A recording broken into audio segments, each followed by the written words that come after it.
పౌలు గారు తిమోతికి అదే చెబుతున్నాడు, నా కుమారుడా తిమోతి, నీవు ఎవరెవరో వెనక్కిపోయారని నువ్వు వెనక్కిపోవద్దు, నువ్వు బలవంతుడుగా మారాలి. సహోదరుడా, నీవు బలవంతుడుగా మారాలి. దేవుని పని నమ్మకంగా చేయాలి. దేవుని పని కొరకు అవసరమైతే నీ ప్రాణాన్ని అయినా పెట్టడానికి, నీ బలాన్ని ఇవ్వటానికి, నీ ధనాన్ని ఇవ్వటానికి వెనకాడొద్దు. నమ్మకంగా ఉండు. దేవుడు నిన్ను గొప్ప వ్యక్తిగా మారుస్తాడు. ఆయన కృప ఉంటుందండి మన మీద. ఆయన కృప ఉంటుంది. నీ ఇంటిలో పరిస్థితులు గందరగోళమైనా సరే, నీ ఇంటిలో పరిస్థితులు నిన్ను ప్రార్థన చేయటానికి వీలు కాకపోయినా సరే, ఆయన కృప నీ మీద ఉంటుంది. నిన్ను ఆయన నడిపిస్తూ ఉంటాడు. ఇక చివరికి నేను ఫైనల్గా చెప్పే మాట ఏమిటంటే, నువ్వు అనుకున్నవి అన్నీ నీకు దూరం అయిపోయినా కృప నీకు దగ్గరగా ఉంటుంది. ఆమేన్, ఆమేన్. ఆయన కృప నన్ను విడిచిపోదు అని చెప్పు. ఆయన కృప నన్ను ఎన్నడూ విడవదు అని చెప్పు. ఆయన కృప నీకు ఉండాలి అనంటే నువ్వు నమ్మకంగా ఉండాలి. సంఘంలో ఒక్కసారి ఆ మూల దగ్గర నుండి చూస్తే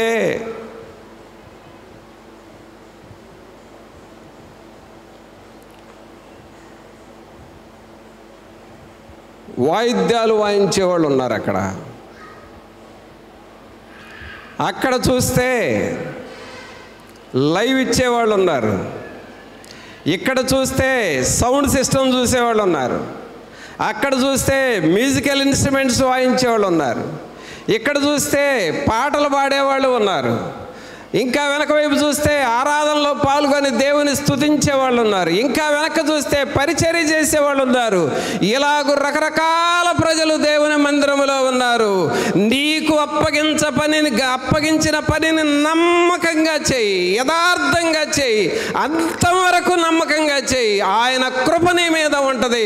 ఆయన కృప నిన్ను పైకి లేపుతూ ఉంటాడు. ఆమేన్, హల్లెలూయా. ఆయన కృప ఇప్పుడు నాకు కావాలి అన్న వాళ్ళందరూ కొట్టు ఒకసారి.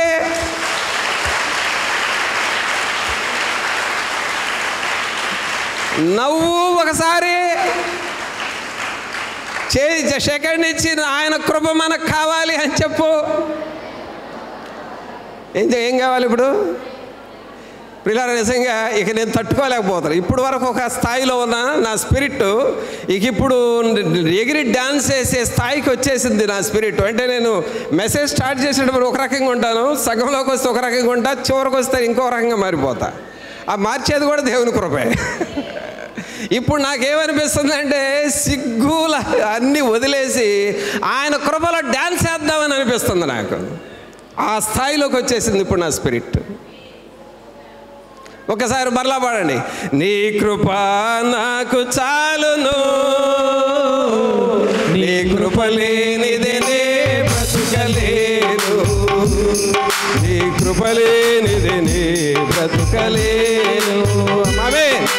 నీ కృప నాకు చాలును, నీ కృప లేనిదే నే బ్రతుకలేను, నీ కృప లేనిదే నే బ్రతుకలేను. ఇప్పుడు చూడండి, ఆయన కృప నీ మీద ఉన్నప్పుడు నువ్వు బలవంతురాలు అవుతావు. ఆయన కృప నీ మీద ఉన్నప్పుడు నువ్వు పరలోకానికి వెళతావు, రక్షణ పొందుతావు, రక్షణ పొంది పరలోకానికి వెళతావు. ఆయన కృప నీ మీద ఉన్నప్పుడు ఆశీర్వాదాలు నీ మీదకు వస్తాయి. ఆయన కృప నీ మీద ఉన్నప్పుడు నువ్వు ఐశ్వర్యవంతురాలుగా మారతావు. ఆయన కృప నీ మీద ఉన్నప్పుడు నువ్వు ఎవరికి ప్రార్థన చేస్తే వారికి ఉన్న శోధనలు పోతాయి. పేదలుగా నీ దగ్గరకు వస్తే వాళ్ళు ధనవంతులుగా మారతారు. ఆయన కృప నీ మీద ఉన్నప్పుడు వందల సంఖ్యలో నుండి వేల సంఖ్యలో ప్రజలను పరలోకానికి తీసుకొని వెళతాము. ఆయన కృప ఇలాగూ గొప్ప గొప్ప కార్యాలు చేస్తాడు. ఆయన కృప ఇంకా ఇలాంటి మందిరాలు ఎన్నో కట్టిస్తాడు. ఇంకా ఆయన కృప మన మీద ఉన్నదనే దానికి గుర్తు ఏమిటంటే, ప్రక్కమటోళ్ళు మనల్ని చూసి ఏడ్చుకుంటూ ఉంటారు. ఇతరులు ఏడిస్తేనే ఆయన కృప మన మీద ఉందని అర్థం. ఆమేన్ చెప్పండి. మీ 2 చేతులు పైకి లేవి చెప్పండి. వేరే వాళ్ళు మనల్ని చూసి ఏడిస్తేనే ఆయన కృప మన మీద ఉందని అర్థం. అంటే మనం ఎవరో తెలుసా? వేరే వాళ్ళని వారవలేని వాళ్ళని ఏడిపించేవాళ్ళం మనం. చూసుకుంటారా, మీరు ఏడవంటారా, మాకు దేవుడు చూడు కృపను ఎలా చూపుతాడని చెప్పేవాళ్ళం మనం. అందుకే ఏడ్చేవాళ్ళని నేను అసలు లెక్క చేయను. అసలు నా రక్తంలో కూడా లేదు ఏడ్చేవాళ్ళు. నీకు అంతే, వాళ్ళు వదిలేయటమే. దేవుని సేవ చూసి ఏడ్చేవాళ్ళు కూడా ఉంటారు. వాళ్ళు దైవ రకాలు. వాళ్ళకంతే, సాతాను కాజేసాడు వాళ్ళని. ఇక్కడ ఉండి ఈ క్రమశిక్షణకి తట్టుకోలేకుండా వెళ్ళేవాళ్ళు దయ్యం బట్టి వెళ్ళిన వాళ్ళే. వాళ్ళు దయ్యం బట్టి వెళ్ళిన వాళ్ళే. వాళ్ళు చివరికి ఏమైపోతారో అయిపోతారు. దేవుని కృప ఉన్న చోట పాపము లోపల ఉండే వాళ్ళు తట్టుకోలేరు.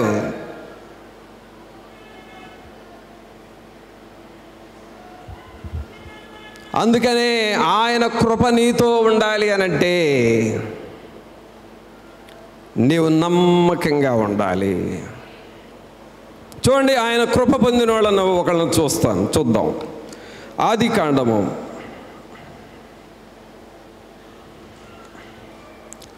6వ అధ్యాయం. ఆదికాండము 6వ అధ్యాయము 8వ వచనం చదవండి. అయితే నోవాహు యెహోవా దృష్టి యందు కృప పొందినవాడాయను. ఆమేన్. ఏమనుందండి? అయితే నోవహు యెహోవా దృష్టి యందు కృప పొందినవాడాయను. అంటే నోవహు మీదకి ఏమొచ్చింది? కృప వచ్చింది. ఏమొచ్చింది చెప్పండి? కృప. ప్రియరా, నీ తల మీద వర్షం పడింది, అయిపోయింది. నీ తల మీద మంచు పడింది, అది అయిపోయింది. నీ తల మీద ఎండబడింది, అది అయిపోయింది. ఈ రోజున దేవుడు ఏమంటున్నాడంటే, నీ తల మీద కృప పడునుగాక,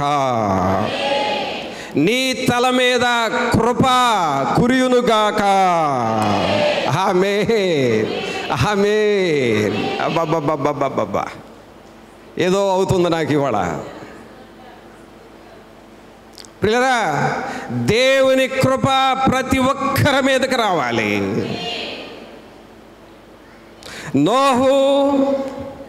నోహును గురించి పరిశుద్ధాత్ముడు ఏమంటున్నాడంటే, అయితే నోవహు యెహోవా దృష్టి యందు కృప పొందినవాడాయను.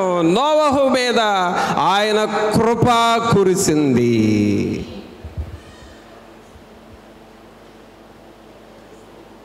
ఇప్పుడు నేను ఒక ప్రశ్న వేస్తున్నాను.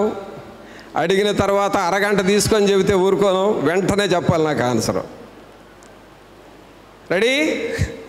రెడీనా? ఓఎస్ అనండి. మాకు సండే స్కూల్ పిల్లలు అయితే అంటారు, మీరు అనరు. రెడీ? Are you ready? అదిగో వాళ్ళు చూడండి. అరే నిలబడి చెప్పండి రా, వాళ్ళు చూడాలి మిమ్మల్ని. మీరు నిలబడండి రా సండే స్కూల్ పిల్లలందరూ. అదిగో వాళ్ళు ఏమంటున్నారో చూడండి, మీరు కూడా అలాగే అనాలి. ఇలాంటి ప్రోగ్రామ్స్కి మీరు కూడా వచ్చి నేర్చుకోవాలి. ఎందుకంటే చిన్నప్పుడు మీకు ఆ ధన్యత లేదు. Are you ready? అది ఇప్పుడు మీరు అనండి, ఆర్ యు రెడీ? ఓఎస్, రైట్. కూర్చో. నేను అడిగే ప్రశ్న ఏంటంటే, అరగంట టైం తీసుకోవద్దు, వెంటనే చెప్పాలన్నానుగా, కాబట్టి వెంటనే చెప్పాలి.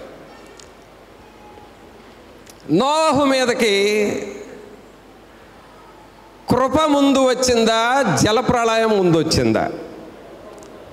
చెప్పాలి. జలప్రళయం ముందా, కృప ముందా? కృప ముందు వచ్చింది. నోవహు మీదకి కృప ముందు వచ్చింది. అయితే నోవహు యెహోవా దృష్టి యందు కృప పొందినవాడాయన. కృప పొందిన తర్వాత ఏమొచ్చింది? జలప్రళయం వచ్చింది. ఆ జలప్రళయం నోవహుని ఏమన్నా చేయగలిగిందా? ఏమన్నా చేసిందా? ఏమీ చేయలేకపోయింది. ఎవరినన్నా ఏమన్నా చేసింది, కానీ నోవహును మాత్రం ఏమీ చేయలేకపోయింది. నోవహు కుటుంబాన్ని, నోవహు ఓడలో ఎక్కించిన పిల్లలను అందరినీ, జంతువుల్ని అందరినీ కాపాడుకున్నాడు. కృప కాపాడుతుంది, జలప్రళయము నశింపజేసింది. దీని అర్థం ఏంటంటే ప్రియులారా, నీవు దేవుని దగ్గర ముందు కృపను పొందుకుంటే ఆ తర్వాత వచ్చే తుఫాన్లు నిన్నేమీ చేయలేవు. ఆమేన్. ఆ తర్వాత కురిసే జలప్రళయాలు నిన్నేమీ చేయలేవు. ఆమేన్. ఆ తర్వాత వచ్చే శోధనలు నిన్ను ఏమీ చేయలేవు. ఆమేన్. ఆ తర్వాత వచ్చే నీకు ఉన్న నానా రకాల బాధలు నిన్నేమీ చేయలేవు. కారణము నీ మీద ఏమున్నది? కృప ఉన్నది, దేవుని కృప ఉన్నది. అందుకని జలప్రళయం రాకముందే ఏం పొందుకోవాలి? మనం కృపను పొందుకోవాలి. నోవహుకు ఈ కృపను ఎందుకు ఇచ్చాడు దేవుడు అనంటే, నోవహుని దేవుడు నమ్మాడు. సామెట్రా, నోవహును దేవుడు నమ్మాడు. ఎలా నమ్మాడు అనంటే, అదిగో నోవహుని దగ్గరికి పిలుచుకున్నాడు. ఒకసారి నోవహును చూశాడు. దేవుడు ఏమనుకున్నాడంటే, ఇతనైతే నేను చెప్పిన మాట వింటాడు అని అనుకున్నాడు దేవుడు. ఏం చెప్పబోతున్నాడు ఇతనికి? నువ్వు ఓడగట్టు, చెక్క అడవులకు పోయి చెట్లు కొట్టి ఆ చితిసారకపు మ్రాను చెక్కలు కోసుకొని తీసుకురా అని ఇప్పుడు నేను ఇతనికి చెప్పబోతున్నా. చెబితే ఇతను, అయ్యా నేను ఎక్కడ దిగిపోయేది, ఎక్కడ చెట్లు నరుక్కొచ్చేది, నేను ఒక్కనే ఆ చెట్లన్నీ ఎట్లా కోస్తాను, నేను ఒక్కడనే వాటిని అన్నిటినీ మళ్ళీ చెక్కలుగా చేయాలంటే నా వల్ల అయ్యేదా? భలే పని చెప్పేవు దేవుడా నాకు ఆయన అండో. ఇతను ఆ జనరేటర్ లోపల పెట్టండి అంటే, అన్న రెండో వాళ్ళు లేక నేను పెట్టలేదనండి బ్యాచ్ ఇప్పుడు మనోళ్ళు. ఏరా జనరేటర్ ఎందుకు లోపల పెట్టలేదు? నాకు పట్టుకునేవాడు రెండో వాళ్ళు లేడన్న, అందుకని నేను కూడా వదిలేసి వెళ్ళిపోయాను. ఇలాంటి వాళ్ళు నాన్ సెన్స్, దేవునికి పనికిరారు అసలు. నీకు నేను ఇందాక చెప్పానా, నీకు 10 మందిలో 9 మంది సహాయపడకపోయినా నేను ఒక్కడే దేవుని పని చేయడానికి సిద్ధపడుతున్నానని అలాగూ చేయగలిగితేనే నీకు దేవుని కృప ఉంటుంది.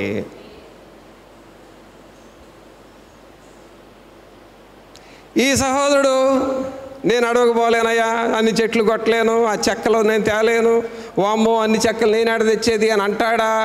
అలాగనే మనిషి కాదు. అందుకే దేవుడు ఆయన్ని నమ్మాడు. తర్వాత ఓడను చెయ్యి అని అంటే, సముద్రపు ఒడ్డును చెయ్యాలి కానీ ఇదేందయ్యా నువ్వు నేల మీద చేయమంటున్నావు అని అండెతను. అంటే అతిగా వాగడు, అధిక ప్రశ్నలు వేయడు. నేనేది చెబితే అది చేస్తాడు కానీ ప్రశ్నించడు. నీకు అధిక తెలివి ఉంది అని అంటే నీకే నష్టం. దేవుని సేవకుడు ఇలాగ చేద్దామన్నప్పుడు, అట్లా కాదన్నా ఇలా చేస్తే ఎలా ఉంటుందో నువ్వు కూడా ఆలోచించు అని అనేవాళ్ళు దేవునికి పనికిరారు. దేవునికి పనికిరారు వాళ్ళు. ఈయన అదేంటి నాయన, అదేంటి సముద్ర పొడ్డును కదా ఓడ చేయాల్సింది, భూమి మీద చేయమంటున్నావా అని అంటాడా? ఇతను అనడు. అంటే ఇతనిలో కష్టపడే మనసు ఉంది, చెబితే చేసే మనసు ఉంది. తర్వాత ఇతనికి ఇంకా నేను చెప్పబోయే పని ఏంటంటే, అంటే దేవుడు చెప్పబోయే పని ఏంటంటే, జంతువులు తీసుకురావాలి. ఏం తీసుకురావాలి? ఏమేం జంతువులు తీసుకురావాలి? పక్షులన్నిటిని తేవాలి. ఒక పక్షిని పట్టుకొని తీసుకురావడానికి ఎంత కష్టమైందండి మీరు ఆలోచించండి. మీకు చేతనైతే ఒక పని చెబుతున్నాను. ఈ మందిరంలో చాలా పావురాలు ఉన్నాయి, మీరు పట్టుకొని వాటిని మీ ఇళ్ళకి తీసుకెళ్ళిపోండి. మీకు నేను ఛాన్స్ ఇచ్చా, నిజమే, గ్యారంటీ. నాకు చెప్తున్నాను కదా, ఈ మందిరంలో చాలా పావురాలు ఉన్నాయి, మీరు పట్టుకొని మీ ఇళ్ళకి తీసుకెళ్ళి పెంచుకోండి పోండి. మీ వల్ల అయిద్దా మీ వల్ల? నువ్వు పట్టుకోవడానికి కనుక ప్రయత్నం చేసావో అది జంపు వెళ్ళిపోద్ది ఇంకో చోటకి. మరి నోవహు ఎన్ని పక్షులు పట్టుకున్నాడు? ఎంత కష్టం ఆలోచన చేయండి. అది ఎన్ని జంతువులు పట్టుకున్నాడు? తర్వాత ఆయన పట్టుకోవలసిన జంతువుల్లో పులి ఉంది, సింహం ఉంది, తోడేలు ఉంది. వామ్మో, వాటిని పట్టుకోవడం. పావురాలంటే ఏదో ప్రయత్నం చేస్తా, కానీ పులి, సింహం, తోడేలా? ఏంది నాయన దేవుడా, నేనే దొరికానా నీకో? నేనే దొరికానా? నేను ఎట్టటి జంతువులు ఎట్ట పట్టుకుంటానయ్యా అని అంటాడా ఇతను? అనడు. దేవుడు చెప్పాడు, చేద్దాం, అంతే. సహోదరుడా, రీజన్స్ నువ్వు మాట్లాడొద్దు, చెప్పింది చెయ్యి, అంతే. నీ మీద కృప ఉంటుంది.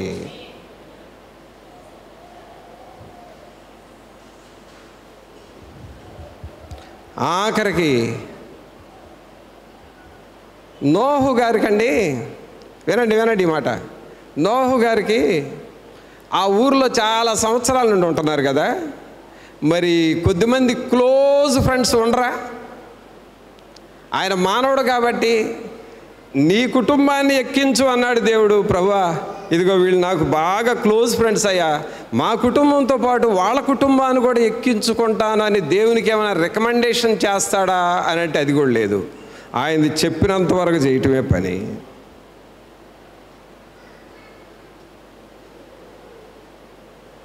అంటే నోవహుకి దేవుడు చెప్పిన పనండి మామూలు పని కాదు. అడవిలోకి పోవాలి, చెట్లు కొట్టాలి, చెక్కలు కొయ్యాలి, ఓడ తయారు చేయాలి, జంతువులు పట్టుకురావాలి, పక్షులను పట్టుకురావాలి. ఒక్కడే ఎన్నని పట్టగలడు? ఎన్ని నెలలైందో ఆ పని చేయటానికి. అయినా సరే ఆ పని పూర్తి చేసేసాడు. అంటే ఇతనికి కష్టపడే మనసు ఉంది, లోబడే మనసు ఉంది, చెప్పింది చెప్పినట్లుగా చేసే మనసు ఉంది. నేను ఈ మధ్య ఈ వంతెన దగ్గర అబ్బాయి మట్టి దోలాలి అని దాదాపు కొన్ని వారాల నుండి యవనస్తులకు చెబుతున్నా. నేను చెప్పాను, ఒక ఊరు వెళ్ళా, వచ్చాను, అయిందా అంటే అన్న ఆ కారణం మీద ఈ పని ఆగింది. సరే, ఇంకొక వారం చెప్పాను, అయిందా పని అన్న, ఈ కారణం మీద అది ఆగింది. అప్పుడే నేను మనసులో మిమ్మల్ని గురించి ఏమనుకున్నానో తెలుసా? మీరు నమ్మకమైన వాళ్ళు కాదు, నమ్మకమైన వాళ్ళు కాదు. కానీ నోహు అంటాడు నమ్మకమైన వాడు. ఎంత కష్టమైనా, ఎంత భారమైనా సరే ఆ పనిని చేసేసాడంతే. సహోదరుడా, సహోదరి, నీవు సాకులు చెబితే కృప నీకు దూరం అయిపోతుంది. కానీ ఇతను సాకులు చెప్పలా, చెప్పింది చెప్పినట్లుగా చేశాడు. అందుకనే నోవహు యెహోవా దృష్టి యందు కృప పొందినవాడాయను. ఆమేన్. అర్థమైందా? కృప నీ మీదకి రావాలంటే ఏం కావాలి? నీలో నమ్మకత్వం ఉండాలి, విధేయత ఉండాలి, చెప్పింది చెప్పినట్లుగా చేసే మనసు ఉండాలి, దేవునికి నువ్వు విధేయుడుగా విధేయురాలుగా ఉండాలి. ఆ క్వాలిటీస్ నీలో ఉంటే ఆయన కృప నీ మీద ఉంటుంది. ఆమేన్, ఆమేన్. ఆ తర్వాత కృప ఆయన మీద ఉంది కాబట్టి దేవుడు ఆయన కుటుంబాన్ని, ఆయన వంశాన్ని బహుగా ఆశీర్వదించాడు. తర్వాత ఇంకొక విషయం చెప్తాను. దేవుని కృప ఎవరి మీద ఉంది అనంటే మోషే మీద ఉన్నది. నోహు సామాన్యమైన వ్యక్తే, కానీ కృప పొందినవాడై గొప్పవాడుగా మారాడు. రెండవది, మోషే మీద దేవుని కృప ఉన్నది. దేవుని కృప ఉన్నది. మీకా గ్రంథం తీస్తారా? మీకా గ్రంథం తీయండి. 6వ అధ్యాయం తీయండి.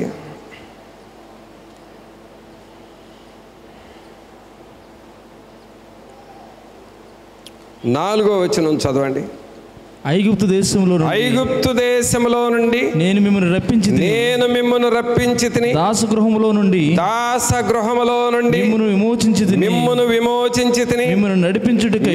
నడిపించుటకై మోషే అహరోను మిరియాములను పంపించి తిని. చూసారా, వీళ్ళ ముగ్గురు మీద దేవుని కృప ఉన్నది. అందుకే ఇశ్రాయేలీయులకు నాయకులుగా మారారు. తరతరాలకు గొప్ప వ్యక్తులుగా మారారు. అందుకనే మోషే నా ఇల్లంతటిలో నమ్మకస్తుడు అని చెప్పాడు. ఆయన కృప నోవహు మీద ఉన్నది. ఆయన కృప మోషే అహరోను మిరియాముల మీద ఉన్నది. ఇంకా ఆయన కృప ఎవరి మీద ఉంది అనంటే దావీదు మీద ఉన్నది. మొదటి దినవృత్తాంతముల గ్రంథము, ఈ యెషయా గ్రంథము 55వ అధ్యాయం తీయండి. యెషయా గ్రంథము 55వ అధ్యాయము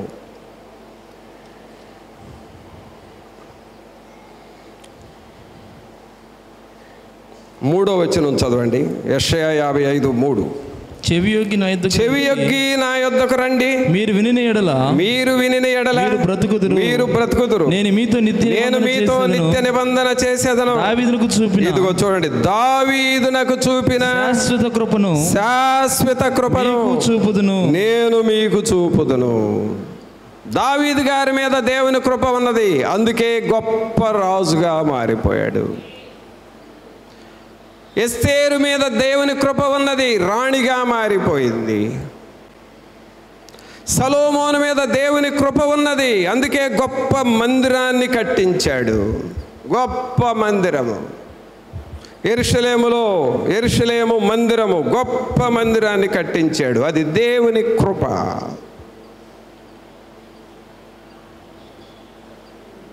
పిల్లరా, నిజముగా మనందరము దేవుణ్ణి బహుగా స్తుతించాలి. మనకు ప్రభు ఇచ్చిన ఈ మందిరాన్ని బట్టి, ఈ వసతిని బట్టి మనం ఎంతైనా దేవుని స్తుతించాలి. కేవలము దేవుని కృప. దేవుని కృప సొలొమోను మీద ఉంది కాబట్టి సొలొమోను ఆ మందిరాన్ని కట్టించగలిగాడు. దేవుని కృప మన మీద ఉంది కాబట్టి మనము ఈ మందిరాన్ని కట్టుకోగలిగాము. ఆమేన్. యేసయ్యానికి స్తోత్రం అని చెప్పండి. యేసయ్యానికి వందనాలయ్యా అని చెప్పండి. మీ కృప ద్వారా ఇంకా ఘనమైన కార్యాలు జరుగునుగాక అని చెప్పండి. ఆమేన్, ఆమేన్. అందుకని ఇక్కడ మనం చదువుతూ ఉన్నాం, దావీదునకు చూపిన శాశ్వత కృపను నేను చూపుతాను. ఇంకా మనం చూస్తే ఈ కృప మరియ మీద ఉన్నది. అందుకని ఆమె ధన్యురాలుగా మారిపోయింది. ఈ కృప సౌలు మీద ఉన్నది. అందుకనే దేవుడు ఆయన మార్చి, పౌలుగా మార్చి అపోస్తలుడుగా చేసుకున్నాడు. సహోదరుడా, సహోదరి, ఈ కృప మనందరి మీద ఎలాగూ ఉంటుంది. ఈ కృప నోవహును ఓడ కట్టించేలాగా చేసింది.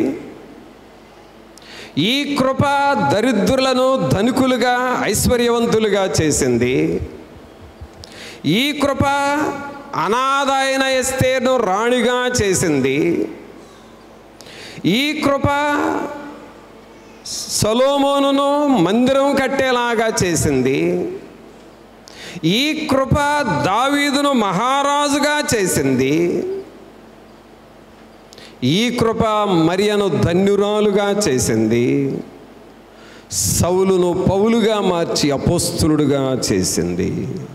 కృప. ఆమేన్. యేసు కృప. చెప్పండి అందరూ, యేసు కృప.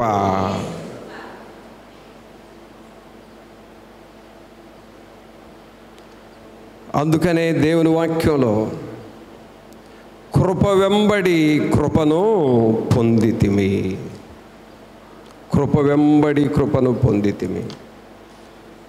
రోమీయులకు రాసిన పత్రిక 6వ అధ్యాయము,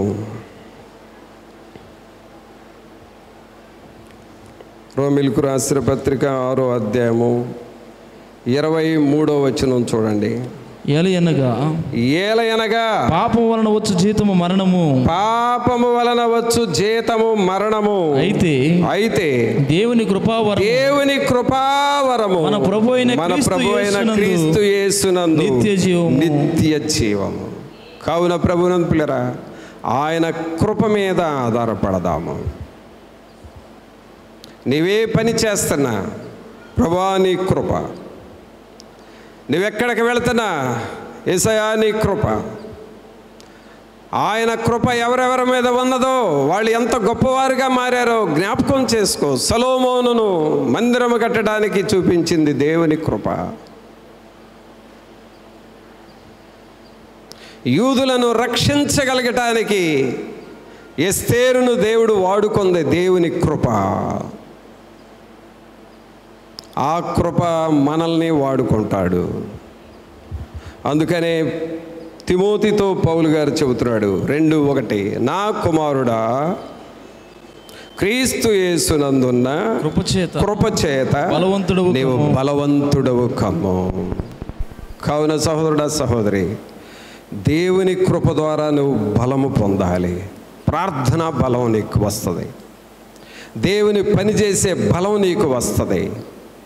ఆయన కృప నిన్ను నమ్మకస్తులుగా, నీవు దీవెనలు పొందేటట్లుగా, దేవుని ఆశీర్వాదాలు పొందేటట్లుగా చేస్తాడు. మరి అలాగూ ఆయన కృపను పొందుకుంటావా? నోవహు పొందుకున్న కృప నేను పొందుకోవాలని అడుగుతావా? నోవహులాగా నమ్మకంగా ఉంటానని చెబుతావా? దావీదులాగా దేవుని పనిని చేస్తాను అని చెబుతావా? శాశ్వతమైన దేవుని కృపను నేను మీకు చూపుతున్నాను అంటున్నాడు. ఆ కృప నాకు కావాలని అడుగుతావా? ప్రార్థన చేసుకుందాం. ఒక్క నిమిషం అందరము దేవుని సన్నిధిలో మోకరిద్దాము. ప్రతి ఒక్కరూ దేవుని సన్నిధిలో ప్రార్థన చేయండి. ప్రభువా నీ కృప మాకు దయచేయండి నాయన. మీ కృపలో నన్ను బలపరచండి ప్రభువా.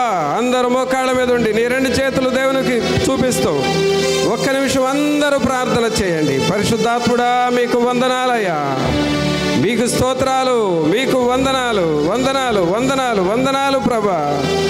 కృపామయుడా మీకు స్తోత్రాలు. దావీదు కుమారుడా మీకు వందనాలు. కుష్టు వ్యాధిని బాగు చేసిన దేవా మీ కృప కొరకై వందనాలు. మీ కృప ద్వారా మమ్మలను బలపరచండి. మాతో మీరు మాట్లాడుతున్నారు. మీ కృపలోనే మేము ఎదగాలయ్యా. నేను బ్రతికున్నానంటే మీ కృప. చెబుతావా సహోదరుడా, సహోదరి? దేవునితో చెబుతావా? నిన్ను నువ్వు దేవునికి తగ్గించుకొని ప్రభువా నీ కృపలో నేను నమ్మకంగా ఉండాలయ్యా, నీ కృపలో నేను వర్ధిల్లాలి ప్రభువా. పరిశుద్ధాత్ముడా మీ కృప కొరకై వందనాలు, స్తోత్రాలు, వందనాలు అని నువ్వు దేవునితో చెబుతావా? ఒక్క నిమిషం అందరూ ప్రార్థన చేయండి. దేవా మీ కృపలో మమ్మలను బలపరచండి. నా కుమారుడా తిమోతి, ప్రభు అయిన యేసు క్రీస్తు కృపచేతను బలవంతుడు కమ్ము అని అంటున్నాడు. ఆ కృప ఎలాగూ మమ్మల్ని మారుస్తుందయ్యా. మీ కృప మా మీద ఉంటే చాలు, ఏదైనా మేము చేయగలం ప్రభా, ఏదైనా మేము చేయగలం నాయన. మీ కృపలో మేము ముందుకు సాగాలి అని నువ్వు చెబుతావా? పరిశుద్ధుడైన మా ప్రభా మీకు స్తోత్రాలు, వందనాలు చెల్లిస్తూ ఉన్నాం. మహోన్నతుడా, మహాగణుడా, మా ప్రభు అయిన యేసు మిమ్మల్ని స్తుతిస్తున్నాం. మీ కృపకు మేము పాత్రులముగా ఉండాలి ప్రభా. మేము ఏ పని చేసినా మీ కృప మా మీద ఉండేలాగా చెయ్యాలి నాయన. మీ కృపకు మేము దూరం కాకూడదు. ఇక్కడ ఉన్నవారు ఎవరు దేవుని కృపకు దూరము కాకూడదు. దేవుని వాక్యమును విన్న తర్వాత వాక్యమునకు లోబడుతూ వెళ్ళాలి, అంతేగాని రీజన్స్ మాట్లాడకూడదు. అలా కాదు ఇలా చెయ్యాలి అని ఆ రీజన్స్ మాట్లాడకూడదు. మీ కృప మా మీద ఉండాలంటే మీరు చెప్పింది చేయటమే. ఆ మెట్టుకు మేము లేవాలి ప్రభువా, ఆ స్థాయికి మేము లేవాలి. ఈ ప్రియులను మీరు దర్శించండి. ఈ వాక్యం వీరికి అర్థం కావాలి. దేవుని కృప నా మీద ఉండాలి అని కోరుకోవాలి, ప్రార్థించాలి, మీకు లోబడాలయ్యా. అట్టి కృపను ప్రతి ఒక్కరికి దయచేయమని నజరేయుడైన యేసు నామమున అడిగి వేడుకొనుచున్నాము తండ్రి, ఆమేన్. అందరం లేచి